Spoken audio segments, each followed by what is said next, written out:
Hello and welcome back, students. Today we are going to start the first chapter of your literature book. This is the first poetry itself, and it says that when I heard the learned astronomer. This is the poetry written by Walt Whitman. And so I'll tell something about that poet, Walt Whitman. He was a poet, he was a teacher, and a volunteer nurse, and he was quite interested in that astronomy and the science. He was taking interest in that.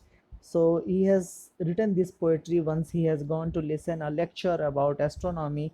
But what he found that the lecture is not so supportive and good for him. So he came out and he was looking at the star at night in silence, and he thought that it's better to learn by it himself rather than the listening the lecture. Now come to the poetry. The first line says that when I heard the learned astronomer, it means the speaker or the poet listens to an esteemed astronomer lecture on the stars. Second line says that when the proofs, the figures were ranged in columns before me, the poet himself says that the astronomer displays various mathematical proofs and evidence in columns to the audience in support of a scientific argument. Means in order to support his lecture, he was giving the proofs. Next line is when I was shown the charts and diagrams to add, divide, and measure them.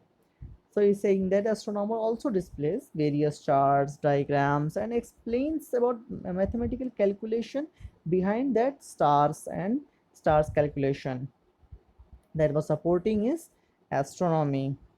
When I sitting heard the astronomer when he lectured with much applause in the lecture room.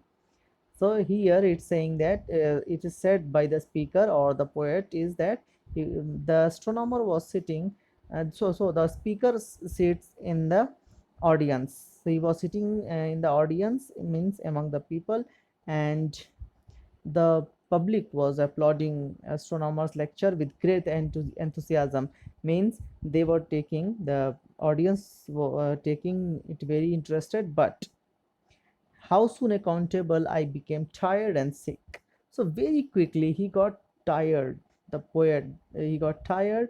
The whole lecture was unbearable for him. It was not so interesting for him. So he was thinking that it's of no use. So the next line says that till rising and gliding out, I wandered off by myself. Therefore, the speaker or the poet rises and leaves the lecture room alone. So he left that one in the mystical moist night air and from time to time. So outside when he came, it is night time and the air is damp. There is a magical quality of the surrounding nature. So he was thinking that it is better to learn by himself rather than this listening the lecture about astronomy. Next, last line said that looked up in perfect silence at the stars. It is written there occasionally, means the speaker, the poet, looks up the beautiful stars overhead and embraces the silence of the night. So it is good for him to learn by itself what stars speak and what stars show to everyone, and how to embrace or how to see the things at night. So this is the end of the poetry, and if you face any problem explanation, you can ask here itself or raise a question. It will be answered, and soon the summary and the question answer will be shared in WhatsApp group. Thank you.